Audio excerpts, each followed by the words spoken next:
Money isn't difficult because of numbers. It's difficult because every financial decision comes with emotions.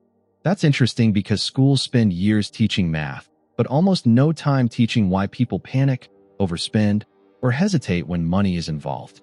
Exactly, and that's why someone can understand investing perfectly and still make terrible financial decisions. Do you think emotions are actually stronger than financial knowledge? In many situations, yes. Fear and excitement can overpower logic in just a few seconds. That explains why people often buy expensive things they don't really need and later wonder why they never seem to get ahead. Here's something I've noticed. Most people believe making more money will automatically solve their financial problems. But that's not always true because higher income often leads to higher spending instead of higher wealth. Right. A bigger paycheck doesn't change your habits unless you intentionally change them yourself. It's amazing how two people earning exactly the same salary can end up living completely different financial lives 20 years later. One quietly builds investments while the other upgrades every part of their lifestyle after each raise. And from the outside, the second person often looks more successful. That's the trap. Looking wealthy and becoming wealthy are two completely different goals. I think social media has made that trap even more dangerous because people constantly compare their real lives with someone else's highlight reel. Comparison is expensive because it convinces people to buy things they never wanted until they saw someone else owning them. Imagine receiving a $10,000 raise tomorrow. What's the first thing most people would do? Many would immediately think about a nicer apartment, a newer car, or a luxury vacation instead of asking how that raise could improve their future. Now imagine another person receives the same raise, but quietly invests part of it every month without changing their lifestyle. Years later, people call that person lucky without realizing the real difference was patience, not luck. And that's probably the first lesson about the psychology of money. Wealth usually grows from behavior long before it shows up in a bank account. Here's a question that completely changed how I think about money. If two people earn the same income, why does one sleep peacefully while the other constantly worries about bills? Most people would say it's because one earns more, but that's avoiding the real answer. I think the real answer is that one person controls money while the other lets money control their emotions. That's a powerful distinction because stress isn't always caused by a lack of money. It's often caused by uncertainty. Exactly. Not knowing whether an unexpected $2,000 car repair would destroy your monthly budget creates enormous mental pressure. Which is why an emergency fund isn't just financial protection. It's emotional protection. People usually see cash sitting in savings as money that's doing nothing. But sometimes the greatest return isn't interest. It's the ability to sleep well at night. I like that because peace of mind never appears on an investment statement, yet it's incredibly valuable. And ironically, people chasing the highest returns sometimes ignore the investments that reduce stress the most. Have you noticed that people often celebrate buying a new car, but rarely celebrate becoming debt-free? That's because debt-free doesn't always look exciting, even though it often feels far more rewarding. Society rewards visible success, while financial freedom is usually invisible. Think about it. Nobody posts a picture saying, "I quietly increased my retirement contributions today." That would probably get fewer likes than someone standing next to a luxury sports car they financed. Which proves another psychological truth. Attention and wealth don't always travel together. In fact, the people trying hardest to look rich are sometimes under the most financial pressure. Meanwhile, genuinely wealthy people are often surprisingly ordinary because they don't need their purchases to impress anyone. That's when money stops becoming a performance and starts becoming a tool. And once you reach that mindset, your financial decisions become much calmer, much smarter, and much more intentional. Let me challenge something almost everyone believes. Is saving money actually enough to build wealth? I don't think so because saving protects money, but investing gives money the opportunity to grow. That's an important difference since cash loses purchasing power over time if inflation keeps rising. Exactly. Inflation simply means the prices of goods and services gradually increase, so each dollar buys a little less than it did before. That's why leaving every dollar in a checking account for decades can quietly make you poorer in real terms. But here's where people get nervous. The moment you mention investing, many immediately think of gambling. Mostly because they confuse investing with speculation. Right. Speculation is chasing quick profits without understanding the risks, while investing is owning productive assets with a long-term mindset. And the long-term part is the piece people struggle with. We're surrounded by stories about overnight success, but almost every lasting fortune was built over many years. Have you ever noticed how people ask, "What's the hottest stock right now?" instead of asking, "What's the smartest habit for the next 20 years?" That's because excitement sells, while consistency rarely makes headlines. Imagine planting an apple tree and digging it up every week just to check whether it's growing. It sounds ridiculous, yet people do something similar when they check their investments every single day. Constantly watching every market movement can make perfectly rational people behave emotionally. And emotional investing usually leads to emotional mistakes. Sometimes the hardest financial skill isn't knowing when to buy. It's knowing when to do absolutely nothing. That sounds simple until the news starts predicting crashes or claiming everyone is getting rich from the latest trend. The market rewards patience far more often than it rewards panic. Which is why mastering your own psychology may be one of the best investments you'll ever make. Here's something I wish more people understood. The biggest financial battles usually happen before any money leaves your wallet. You mean the internal conversation where you start justifying a purchase you didn't even plan to make? Exactly. It's amazing how quickly "I don't need this" becomes "I've worked hard, so I deserve this." There's nothing wrong with rewarding yourself, but the problem starts when every emotion becomes a shopping excuse. Stress shopping, boredom shopping, celebration shopping, and even shopping because someone else bought something first. It's almost like money becomes a coping mechanism instead of a tool. That's why understanding your spending triggers can be more valuable than memorizing budgeting formulas. I remember talking to a friend who canceled 3 streaming subscriptions but kept ordering takeout 4 nights a week. That's a perfect example because people often focus on tiny expenses while ignoring the habits that actually drain their finances. Exactly. Financial progress usually comes from fixing the biggest leaks, not obsessing over every small drop. Another psychological trap is believing expensive automatically means better. That's one of the smartest marketing tricks ever created because price often influences perception before quality does. Have you ever noticed how people become emotionally attached to purchases simply because they paid a lot for them? Absolutely. Once we've spent a large amount, admitting it wasn't worth it feels like admitting we made a mistake. And our brains don't enjoy admitting mistakes, especially expensive ones. So instead of learning the lesson, people sometimes double down and defend the decision. That's true with investments too. Someone holds on to a losing investment because selling feels like accepting failure.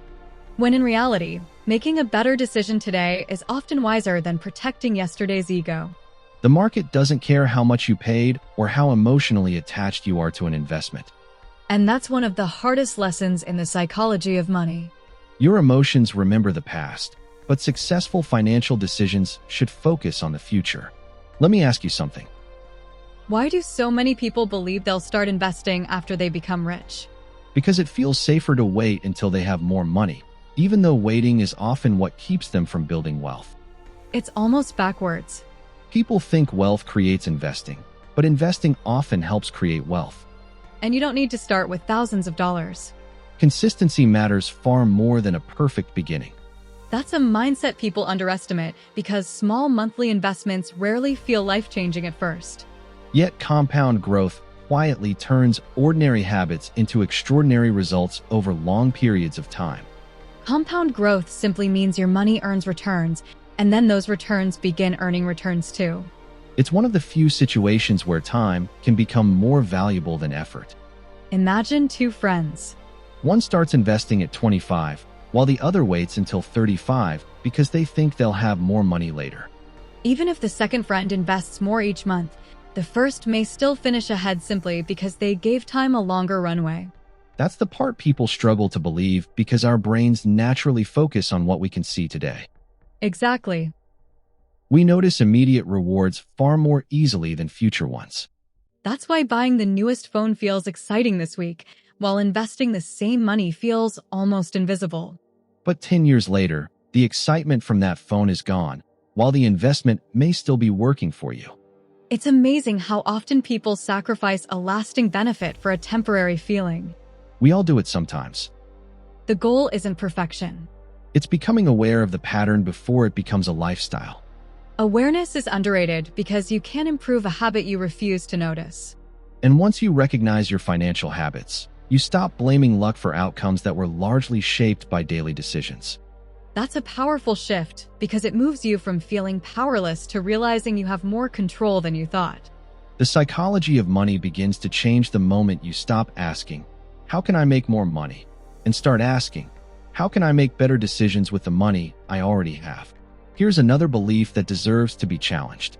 More choices don't always lead to better financial decisions. That's surprisingly true because too many options can leave people doing nothing at all. Think about retirement plans. Some people delay investing simply because they can't decide which fund is perfect. And while they're searching for perfection, time quietly keeps moving forward. Sometimes a good decision made today is better than a perfect decision made years later. That's uncomfortable for perfectionists because they want certainty before taking action. The problem is that certainty rarely exists in money or investing. Exactly. Every investment carries some level of uncertainty, but doing nothing has risks too. People often see action as risky and inaction as safe, even when that's not true. Keeping every dollar in cash for decades may feel safe, but inflation steadily reduces what that cash can buy. So the real question isn't whether risk exists. It's which risk you're willing to accept. That's a much smarter way to think because avoiding one risk often means accepting another. Here's a simple example. Someone refuses to invest because they're afraid of market declines. Meanwhile, they spend years losing purchasing power without noticing because prices gradually rise. The invisible risks are often the ones people underestimate the most. That's because dramatic events capture attention, while slow changes quietly reshape financial lives. It's like watching paint dry. You don't notice it changing minute by minute, but eventually the whole wall looks different. The same thing happens with financial habits. Tiny decisions seem meaningless until enough time passes. Then people look back and wonder how they arrived where they are. And more often than not, the answer isn't one giant decision. It's thousands of small ones made almost automatically. That reminds me of something a business owner once told me. Your calendar and your bank statement reveal your priorities better than your intentions. I like that because intentions are easy to talk about, but spending patterns are much harder to argue with. We all say family is important, health is important, and financial freedom is important, but our daily choices tell the real story. Money has a funny way of exposing the gap between what we value and what we actually do. Have you ever noticed how people carefully compare prices on groceries, but make huge financial decisions in a rush? All the time. Someone will spend 20 minutes saving $5 on household items and then finance a vehicle without fully understanding the long-term cost. It shows that the size of a decision doesn't always determine how much thought we give it. Sometimes familiarity makes us careless because we assume we'll figure it out later. That's dangerous because later often becomes much more expensive than today. And emotions love the phrase, "I'll deal with it later." Another psychological habit is believing that future versions of ourselves will be more disciplined.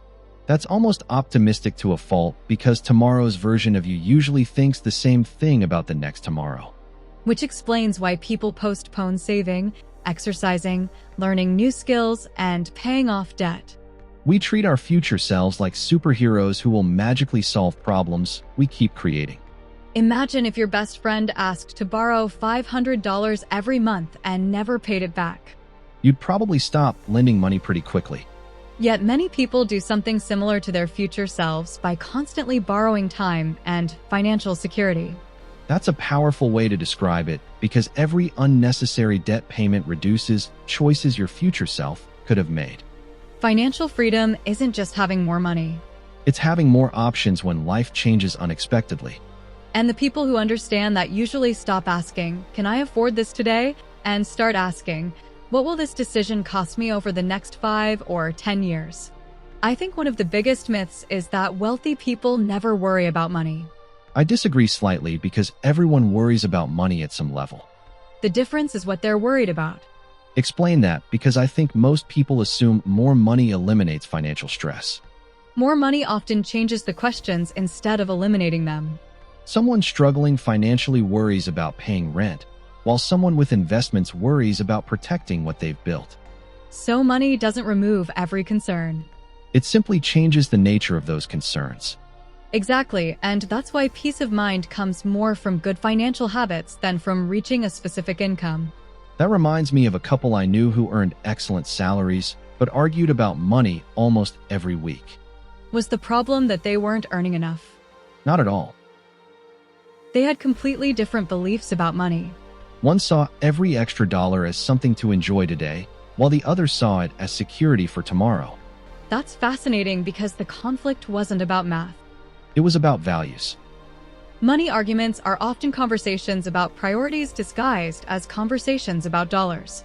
Which is why financial compatibility matters in relationships just as much as income. People rarely ask, how does this person think about money, before making long-term commitments? Yet those everyday beliefs can influence thousands of decisions over a lifetime. Here's another interesting thought. Children don't just inherit money. They often inherit financial habits. Absolutely. If a child grows up watching thoughtful spending and consistent saving, those behaviors can feel completely normal. And the opposite is true as well because habits, good or bad, are often learned long before the first paycheck arrives. That's why changing your financial future sometimes begins by questioning the money beliefs you grew up with.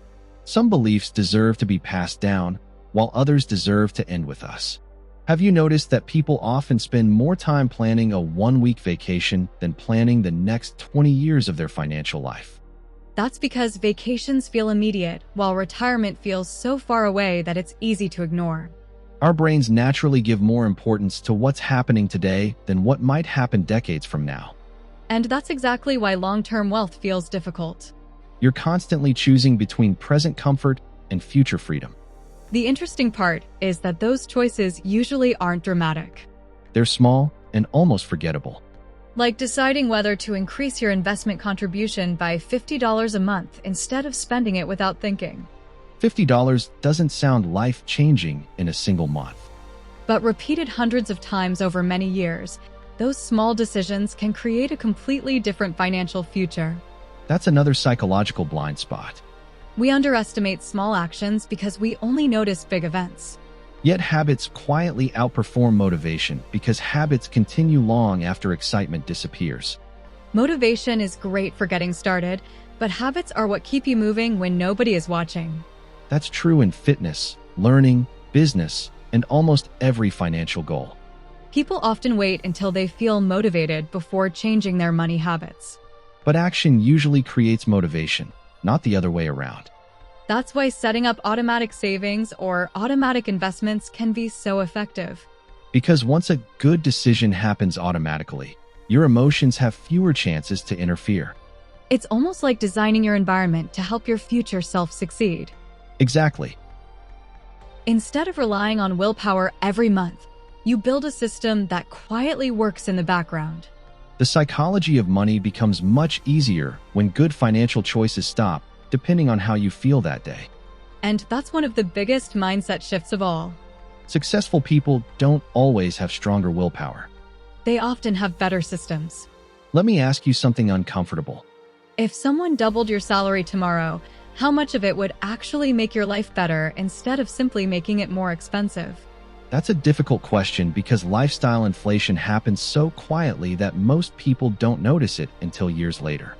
Lifestyle inflation is simply the habit of increasing your spending every time your income increases. At first, it feels harmless because every upgrade seems reasonable on its own. A slightly nicer apartment, a newer car, more restaurant dinners, and better vacations don't sound irresponsible individually. But together they can absorb almost every extra dollar you earn. Which explains why some high-income professionals still feel like they're living paycheck to paycheck. Income can rise dramatically while financial freedom barely moves. That's why I admire people who celebrate raises by increasing their investments before increasing their lifestyle. They understand that every raise is an opportunity to buy more freedom instead of more monthly payments. Here's something people rarely discuss. Ownership changes the way you think. What do you mean by ownership?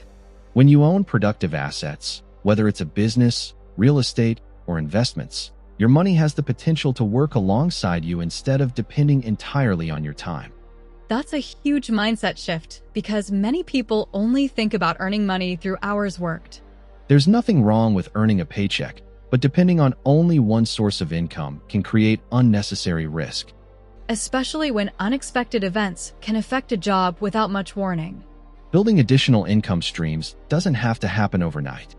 It often starts with one thoughtful step at a time. And each new source of income creates a little more resilience because your financial future no longer depends on a single outcome. The psychology changes too because you stop seeing money as something that only arrives on payday. You begin seeing money as something that can be intentionally directed, multiplied, and managed with purpose rather than simply spent. We've talked a lot about earning, saving, and investing, but I think gratitude deserves a place in every financial conversation.